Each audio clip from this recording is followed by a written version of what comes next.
The United States is facing a daunting fiscal challenge. And this shows that inflation is stubbornly high, and especially when you're looking at a lot of those everyday expenses for people. The impact on the U.S. economy could be catastrophic. Banks are fragile things. Classically, we think of them as the funded by deposit. It's been quite obvious, really, since about 2021. Hitting a more than 2-year low. It has now surpassed $35 trillion. Who is going to pay for our nation's ballooning national debt? I hope we can pull this off. Pay close attention, the signs are right in front of us. From high interest rates to widespread unemployment, the cracks in the economy are becoming too big to ignore, and if care isn't taken, they could burst any second now. So what's really going on here, and are we already in the early stages of an economic collapse? Let's talk about the unsettling details. If you've been following the news recently, then you must have seen the not-so-subtle changes in the retail industry. Thousands of retailers have been shutting down this year, and we're not just talking about the smaller discount stores. Even the popular, well-established chains are packing up, leaving many folks wondering what in Mother Nature is actually going on here. But it's a tougher world out there in a great many businesses. Earlier this year, Dollar Tree announced that they'll be shutting down over 600 Family Dollar locations, with more to come as leases expire.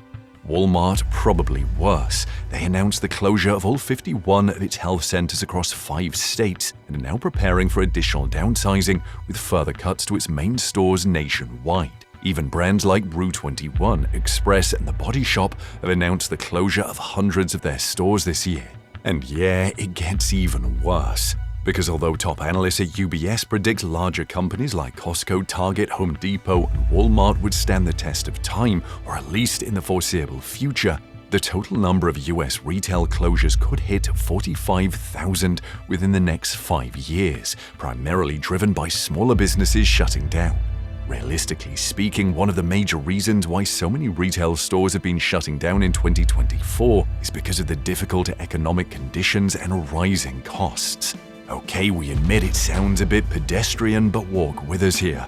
As the prices of basic necessities increase and government assistance decreases, wouldn't you agree that lower-income earners will feel the strain? With less purchasing power, most Americans are curbing their spending habits. This further puts a big strain on retailers like Family Dollar and Dollar Tree, which cater to this demographic. To buttress this, a recent article from the Associated Press reports that although consumers grappling with high inflation are visiting Dollar Tree stores more frequently this year, they're actually spending less than in previous years. But speaking of consumer spending habits, another reason why so many retail stores are closing down is due to the gradual shift towards online shopping.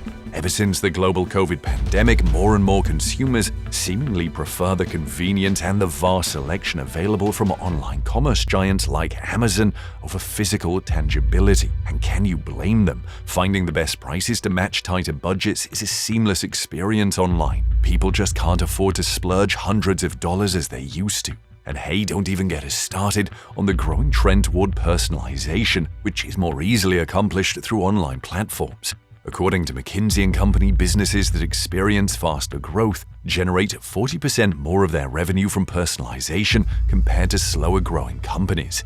And this means that traditional brick-and-mortar stores that don't adjust to these shifts in consumer preferences will end up getting declining foot traffic and sales. But don't get fooled by its simplicity. While the wave of major retail store closures across America might seem like a natural progression in an increasingly digital, convenient world, it has extreme implications not just for the consumers, but also for the economy. Think of it this way. When a major retail chain shutters its stores, who do you think bears the brunt of the event? That's right, the average income earners. Closed stores lead to massive layoffs, which leads to higher unemployment figures and more poverty. Make no mistake, retail is one of the largest employment sectors in the United States. And for workers, especially those with limited qualifications, retail jobs provide an accessible entry point into the workforce. And that, guys, is why each time a store closes up, best believe dozens, if not hundreds, of full-time and part-time jobs get lost. And to make things worse, they're being thrust into a world of rising living costs. Ever heard of the SARM rule? It's named after the economist Claudius Sarm. The Federal Reserve uses it as a guideline to determine if the US economy is in recession. And it suggests that when the 3-month moving average of the US unemployment rate rises by 0.5 percentage points or more above its lowest point in the previous 12 months, the economy has entered the early stages of a recession.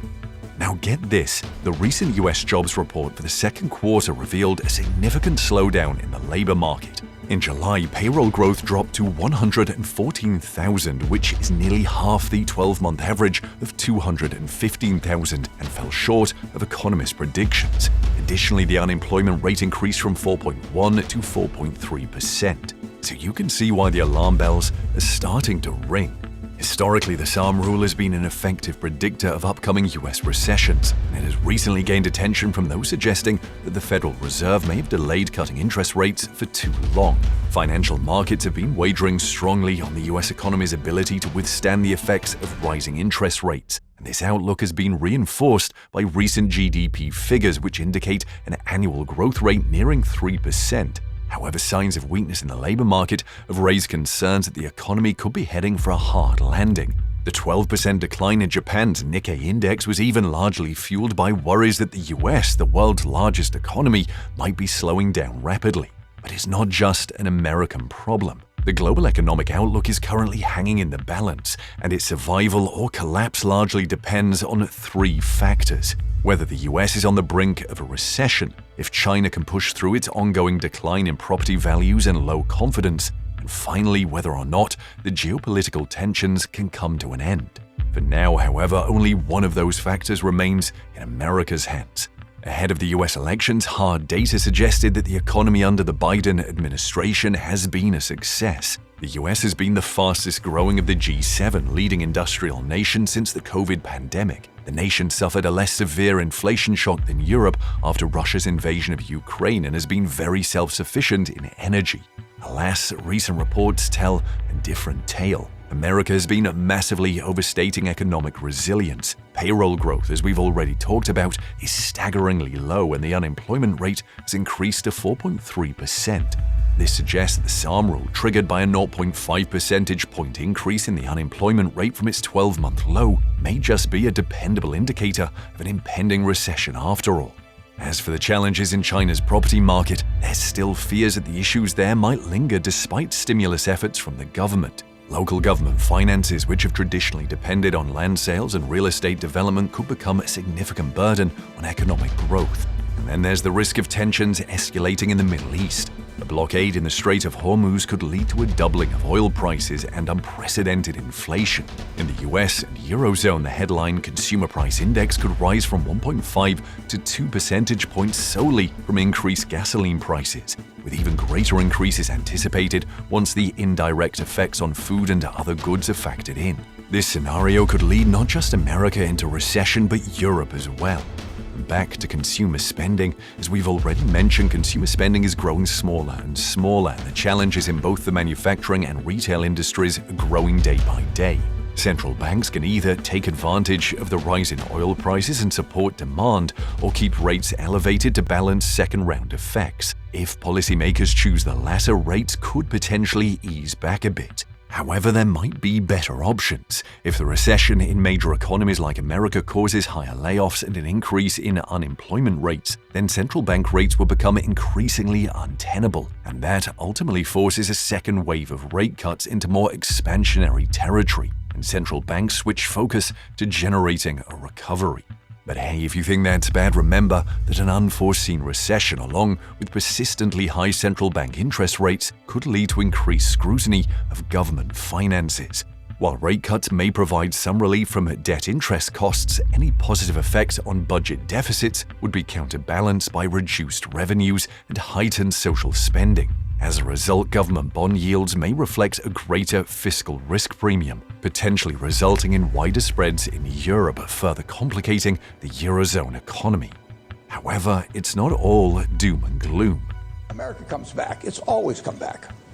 You know, and it's come. And this time, I frankly, I think it's done better than I might have expected in the fall of 2009. For years, the US economy has proven to be a resilient beast in spite of the negative signals that come its way. It's one of the reasons why investors like Warren Buffett never bet against America. Robust profit margins and healthy corporate balance sheets enable the economy to withstand the effects of previous interest rate increases. And then there's the likelihood that a resolution of election uncertainty may temporarily encourage investment, regardless of who wins the coming elections. Additionally, if China can achieve annual growth rates exceeding 5%, it may be due to more aggressive government stimulus, whether fiscal or monetary, or a rebound in the housing market. Previous measures have successfully restored confidence in the market, leading to increased consumer activity through the wealth effect and improved sentiment.